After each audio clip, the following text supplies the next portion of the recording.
ക്രിസ്തുവിൽ പ്രിയ സഹോദരങ്ങളെ, നമ്മുടെ ക്രൈസ്തവ ജീവിതത്തിൻ്റെ ആണിക്കല്ലുകൾ വിശുദ്ധ ഗ്രന്ഥത്തിൽ കൃത്യമായി രേഖപ്പെടുത്തിയിട്ടുണ്ട്.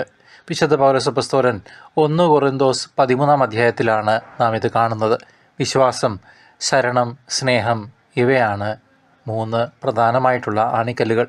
ഇവയെ കത്തോലിക്ക സഭ അതിസ്വാഭാവിക ഗുണങ്ങൾ അഥവാ ഈശ്വരാധീനത്താലുള്ള പുണ്യങ്ങൾ എന്ന് വിളിക്കുന്നു. മനുഷ്യൻ്റെ നമ്മളുടെ സ്വാഭാവിക കഴിവുകൾക്കപ്പുറം പരിശുദ്ധാത്മാവ് നമ്മിൽ നിക്ഷേപിക്കുന്ന ഈ ദൈവിക ദാനങ്ങളെപ്പറ്റി ഗലാത്യ 5:22 നാം വായിക്കുന്നുണ്ട്. ഇത് നമ്മുടെ ആത്മീയയാത്രയ്ക്ക് അത്യന്താപേക്ഷിതമാണ്.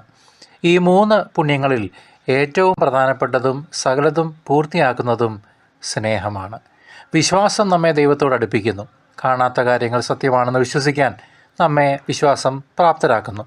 ഈ വിശ്വാസം നൽകുന്ന ഉറപ്പാണ് ശരണം അഥവാ പ്രത്യാശ. നശ്വരമായ ഈ ലോകത്തിനപ്പുറം നിത്യജീവനുണ്ടെന്ന പ്രത്യാശയിൽ നാം സന്തോഷിക്കുന്നു. We hope for eternal life with our father. എന്നാൽ ഈ വിശ്വാസവും പ്രത്യാശയും പ്രായോഗികമാകുന്നത് സ്നേഹത്തിലൂടെ മാത്രമാണ്.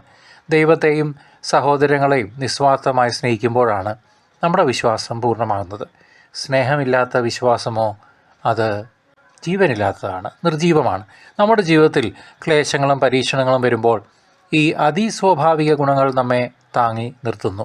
വിശുദ്ധ കുർബാനയിലൂടെയും പ്രാർത്ഥനയിലൂടെയും ഈ ഗുണങ്ങൾ വർദ്ധിപ്പിക്കാൻ നമുക്ക് അനുദിനം പരിശ്രമിക്കാം. സ്നേഹമാണ് സർവോത്കൃഷ്ടം. സ്നേഹമാണ് ഏറ്റവും വലിയ കൽപ്പന എന്ന് കർത്താവ് തന്നെ നമ്മെ പഠിപ്പിച്ചിട്ടുണ്ട്. അതിനാൽ നാം എന്തു ചെയ്താലും അത് സ്നേഹത്തോടെ ചെയ്യണം. നമ്മുടെ ഓരോ പ്രവൃത്തിയും ദൈവസ്നേഹത്തിൻ്റെ പ്രതിഫലനമാകട്ടെ.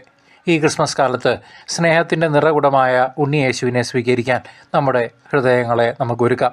ഈ അതിസ്വാഭാവിക ഗുണങ്ങളിൽ അടിയുറച്ച് ദൈവരാജ്യത്തിന് സാക്ഷികളായി ജീവിക്കാൻ സർവേശ്വരൻ നമ്മെ അനുഗ്രഹിക്കട്ടെ. ആമേൻ.